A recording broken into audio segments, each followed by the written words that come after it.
इसी के साथ अगली खबर का रुख करते हैं। उत्तराखंड में एनसीईआरटी सिलेबस में अब संशोधन होगा और समिति की ओर से ये सिफारिश दी गई है। सिफारिश को लागू अब शिक्षा विभाग की ओर से किया जाएगा और इंडिया की जगह भारत लिखा जाएगा।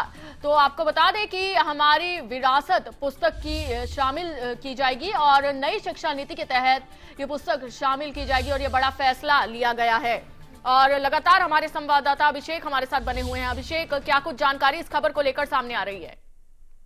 बिल्कुल, देखिए, एनसीईआरटी की जो समिति बनाई गई थी जिसमें अलग अलग जो पाठ्यक्रम है उसमें संशोधित करने की बात जो नई शिक्षा नीति है उसके तहत की गई थी और उसके लिए जो समिति गठित की गई थी उसकी जो सिफारिशें हैं उसको लागू कराने के लिए जो यहाँ के शिक्षा मंत्री है, उत्तराखंड के जो शिक्षा मंत्री है दल सिंह रावत, उन्होंने एनसीईआरटी के निदेशक को पत्र लिखा है। इसके बारे में निर्देशित किया है कि जल्द से जल्द जो पुस्तक हैं या जो सिफारिशें हैं एनसीईआरटी समिति की उसको माना जाए और जो किताबें हैं उसमें संशोधन किया जाए। एक बड़ा संशोधन के रूप में इस बात को भी देखा जा सकता है क्योंकि जिस तरह की चर्चाएं चल रही थी कि भारत और इंडिया ये दो नामों का जो देश के दो नाम है उसमें से एक ही नाम यानी भारत के नाम से उच्चारण किया जाए और इस बाबत जो है जो राष्ट्रपति का जो एक पत्र था वो भी सामने आया था जिसमें प्रेसिडेंट ऑफ इंडिया की जगह प्रेसिडेंट ऑफ भारत लिखा था।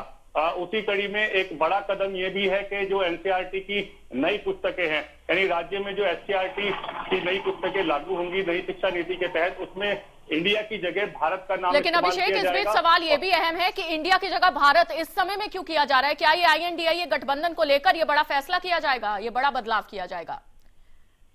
बिल्कुल, देखिए, ऐसा लगता तो नहीं है क्योंकि पहले से ही जब भले ही ये बात तब सामने आई हो या तब इस पर ज्यादा बहस छिड़ी है जब इंडिया गठबंधन सामने आया, लेकिन फिलहाल जो है इसको यही कहा जा रहा है शिक्षा विभाग की तरफ से कि ये जो है नई शिक्षा नीति के तहत जो एनसीईआरटी की जो समिति है उसने ये बदलाव के संशोधन को मंजूरी दी है और उसी संशोधन को जो है एनसीईआरटी कराने जा रहा है। जी अभिषेक, आप बने रहिएगा हमारे साथ, हम आपसे आगे भी जानकारी लेंगे।